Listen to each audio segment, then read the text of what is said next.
I'm on the journey too.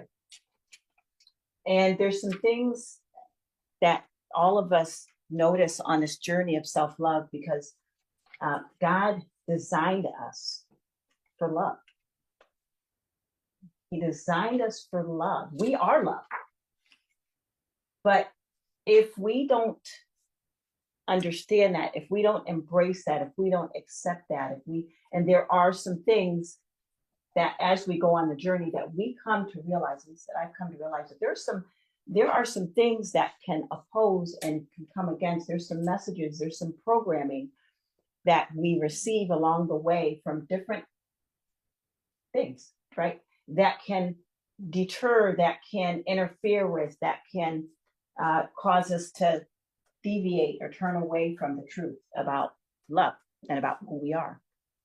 So it's not separate from identity, it's intertwined, but it is its own thing. It is like it's like loving ourselves. And I truly do believe that this love journey and loving ourselves and learning to love ourselves the way God loves us is one of the foundational keys and components in a lot of the issues that we're seeing, right? A lot of the issues that we have seen in ourselves, that we are seeing, or that we have seen in the church. And I think it's like this deceptive thing that really creeps in.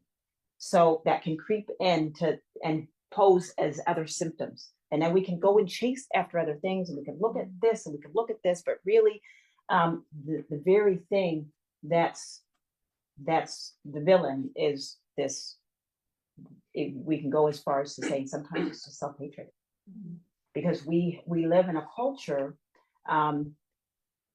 that has in some ways perverted this.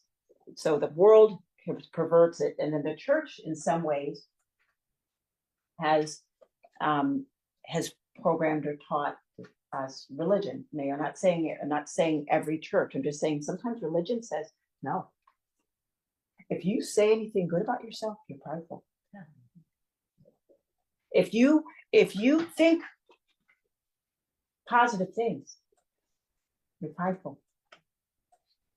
No, it's humble to put yourself down and to self-deprecate yourself. That's humble. It's humble to put, it's humility to always put yourself last and to do, and there's all these messages. So there's that, but then there's when we're coming up, right? We get, based on the programming, the messages that we get, depending on who our parents are, depending on what we watch on media, on TV, depending on who our friends are and who our peers are, because these are all places, right? Depending on what the educational system says, we can, all of these different places, we are receiving messages about ourselves and about our worth or worthiness of love. And when we've experienced, which on some level everyone's experienced, right, some trauma and some, but so when we experience those things, they can distort. They start to distort our perception, how we perceive, how we see ourselves, and then how we see ourselves determines, wait, am I really worthy? Am I worthy of love? I was last night. I was on a call. It was a group of it's a young friend of mine who invited me to come on the call, and she's like in her 20s, and it was so her and her friend are facilitating this call, and it was about 9 other young ladies on the call, and it's a Bible study. But last night it happened to be on they were talking about beauty rooms, and they beautiful, all of them were beautiful inside and out, but what they were talking about was how insecure and how inadequate and how and all of it, most of it was based on external external appearances and also though comparisons. So they were it was beautiful because they were being so vulnerable and authentic, right? They were just sharing how, yeah, I feel insecure because I look around and I go into the places and I just want to know, and I see somebody prettier than me, or see somebody maybe a their body or this, but it was also sad because I said, wow, uh, how culture, I'll say culture, because it's not just Satan, right? It's not just the enemy, but it's culture, because culture has really created this has exaggerated the importance of external appearances. And in God's kingdom, when we read Psalm 139, and everything is about, he says, in the inner being, in the most inner. I'm gonna read some of Psalm 139. I was reading it and I was like, wow, our soul is the essence of our being.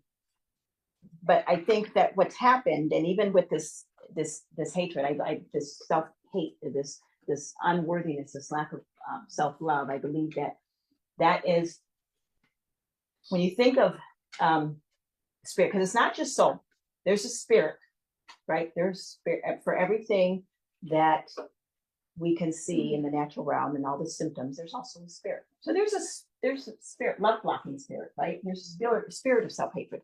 So there's spirit as well, and there's a spirit of love blocking, which we'll get to that. We're actually going to cover that next week. But what a master plan of the evil one to say, I know.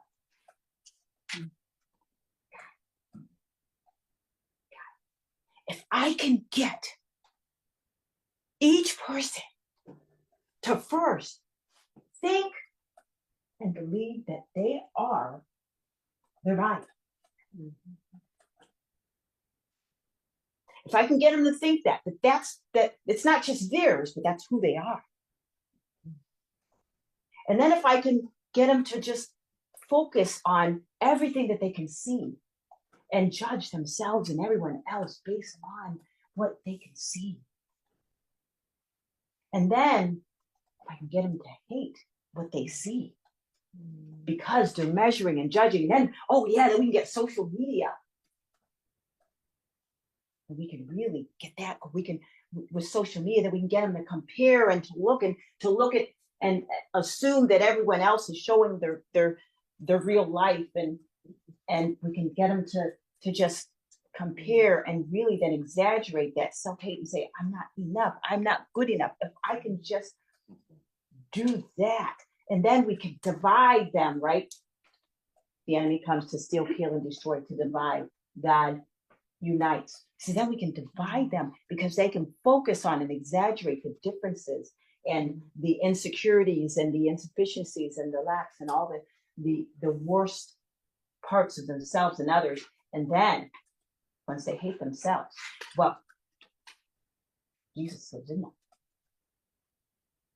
So they can't hate themselves without hating him too. There you have spirit of Antichrist, rejection, love blocking, right? Then that affects our conscience, and then there's no way that we can be effective, anywhere near as effective for God, for the kingdom, hating ourselves, hating and rejecting ourselves, and then doing the same to others. So I also fell into that, right? I'm going to read first, though, Psalm 139, not all of it, but some of it, because then this is what God said to focus. So that's that. What a master plan, right? What a plan. Deceptive, but cunning. It says, Lord, you know everything, because this is where God focuses. You know everything there is to know about me. You perceive every movement of my heart and soul. And you understand my every thought before it even enters my mind. You are so intimately aware of me. You read my heart like an open book, and you know the words I'm about to speak.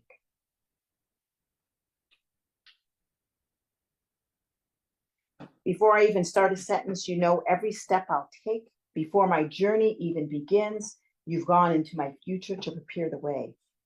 And in kindness, you follow behind me to spare me from the harm of my past.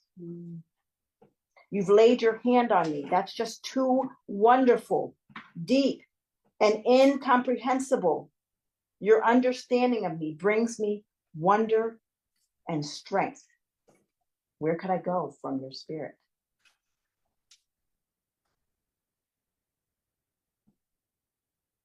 I'm just going to, I'm meant to read it all. Where could I run and hide from your face? If I go up to heaven, you're there. If I go down to the realm of the dead, you're there too. If I fly with wings into the shining dawn, you're there. If I fly into the radiant sunset, you're there waiting. Wherever I go, your hand will guide me. Your strength will empower me. It's impossible to disappear from you or to ask the darkness to hide me, for your presence is everywhere, bringing light into my night. There is no such thing as darkness with you. The night to you is as bright as the day. There's no difference between the two. You formed my innermost being, shaping my delicate inside and my intricate outside, and wove them all together in my mother's womb. I thank God for making me so mysteriously complex. Everything you do is marvelously breathtaking. It simply amazes me to think about it, how thoroughly you know me, Lord. You even formed every bone in my body when you created me in the secret place. Carefully, skillfully, you shaped me from nothing to something. You saw who you created me to be before I became me. Before I'd ever seen the light of day, the number of days you planted for me were already recorded in your book.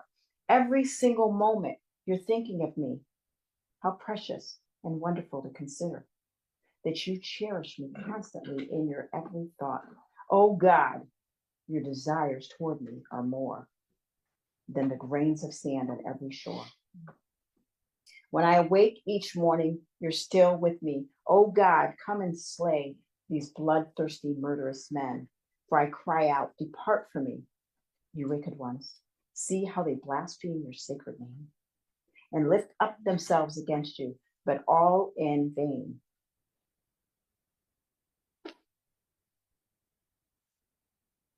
He says, mysteriously, he made each of us mysteriously complex.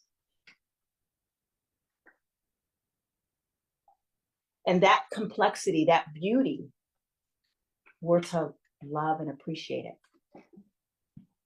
And when we do that, we're loving and appreciating him. I want you to take a minute, and I just want you to think about, where was it that you received most of the programming about you? Was it your parents?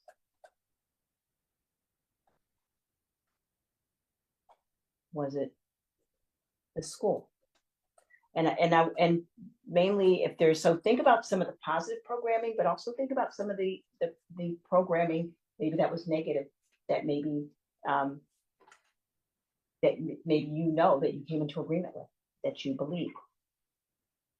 Think about where and how. So I'm going to name some of them. Was it through your parents? Was it through words they spoke?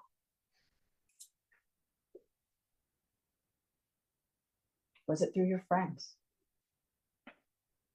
Or maybe not friends? Was it through enemies, people at school who maybe, was it through bully? Was it through your siblings? The things that your siblings said that you maybe came into agreement with, that you believe, things that maybe weren't true? Was it from yourself? Was it from church? Was it from your spouse or your kids?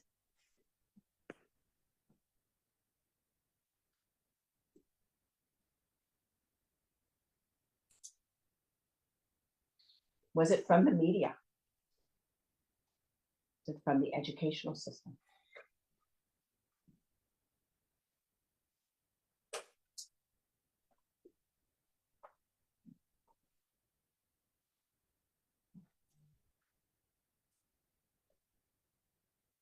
All of the above. Actually, it is. Yeah. Yeah. And those were all. But also, as you do that, as you reflect, I want you to think about the ones, maybe both the positive and the negative, that had the most impact. Programming that you're aware of that had the most impact. That's pretty difficult, I think. Early on, as kids, we were exposed to our parents, and our parents showed us, did the best they could, and that's what we learned. But I know that I think you might be the youngest one here, but for those older ones, obviously it's vastly different. The times are vastly different, and I forget who said, well, maybe it's all. So it's, we're more mature, we're more experienced, more knowledgeable. And we could say our faith has grown over that whole time, but I think these times there's a lot more influence as opposed to, call it 40 years ago. And I think it causes us to really rely on our spirituality. Now, I'm not saying people back then, 40 years ago, weren't very spiritual, but I think there's just more complex things that we have to deal with, that maybe more potholes in the road. Mm-hmm. Yeah, there's definitely more media now, right? With all the social media and all those messages, but there's still the same types. There's just more sometimes, but maybe different messages because the culture has changed in certain ways, but essentially still the programming is still going to be from, a lot of the different, but same types of programming, right? Parents, right? Did you say that a lot of the programming is from like 1 to 7, like the core programming? Yeah. So our from 0 to 7. So that's usually when our belief systems, so kids from 0 to 7, their brain waves are in that slower delta wavelength state, which means that it's easier so they learn faster, right? And are programmed. They're in kind of like that hypnotizable state all the time. So they believe what they see. So that's when our belief systems are being downloaded on our hearts, right? So then we can go through life living from our belief systems that were placed on from 0 to 7. So is that the majority of them? Or can you, after 7, also be gaining beliefs? Or is it more 0, like your brunt of what you get is from 0 to 7? Yeah. And then you can also. Yeah, you can always, and the good news is that we can still, we're intentional, we can reprogram. That's renewing the mind, that Romans 12:2, right? Do not be conformed to the world, but be transformed by the renewing of your mind, right? So we can be transformed, but we have to, it's being intentional, right, about transforming our mind not conforming to the world's ways of thinking about things, the ways of doing things, the ways, but being transformed instead, which is a transform. It's the metamorphosis. It's the change. Is what happens when the caterpillar goes to the butterfly. It's the change from the inside out, right? It's the heart change.